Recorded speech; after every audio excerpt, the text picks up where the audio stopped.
I warn you, if you can get something on that girl soon, something that legitimately will call for her dismissal, we may be forced to make alterations in the present administration. Am I understood? Of course you're understood.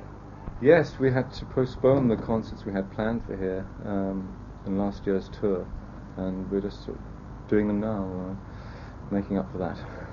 So are these concerts simply for the fans who were disappointed when it had to be cancelled? Yes, because we're off to do a tour of Australia and a festival in New Zealand, and so we've managed to combine both things almost at the same time.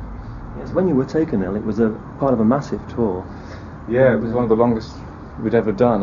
We'd been on the road for like three and a half months, I think, and I was struck down in my prime, and it's a bit of a drag really, but much better now, thanks. Roxy Music are enjoying another phase of success, with Flesh and Blood and all that goes with it. Do you think the group are now at their most successful stage? Yes, which is a very happy thing to say.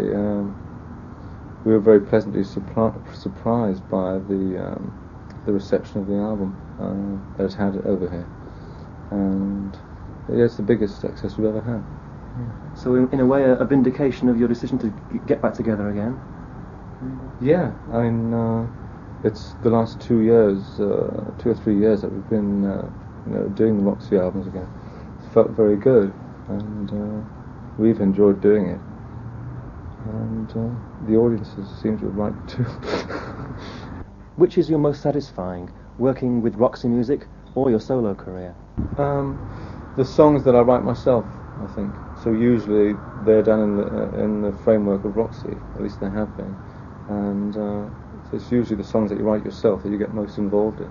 Although you enjoy doing versions of other people's songs, it's a very sort of welcome break. It's usually your own work that you're mostly involved in. What about your private life? Do you have one? It's very public work that you do, so when you're not working, which isn't very much of the time,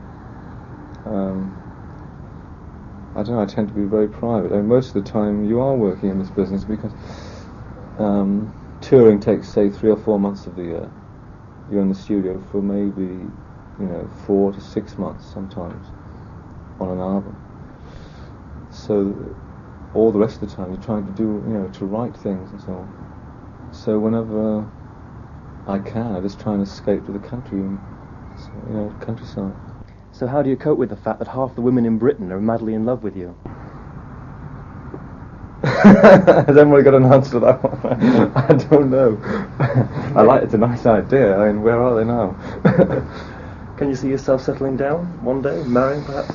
This is a hard business to do that in, really. It's one of those strange jobs where you can try and keep being a teenager for the rest of your life, But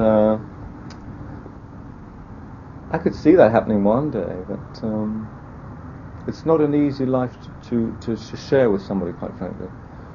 And usually when people do get married, their kind of output diminishes. That's generally the case, I think.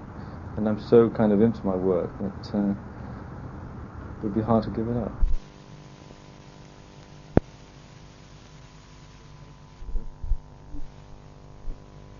Dreaded touts. Yeah, I think in Leicester, we were playing the next 2 nights. They held a few tickets back for the kids who sort of go there on the night, who couldn't get tickets, and to try and save them being scalped too heavily by the touts. Yeah.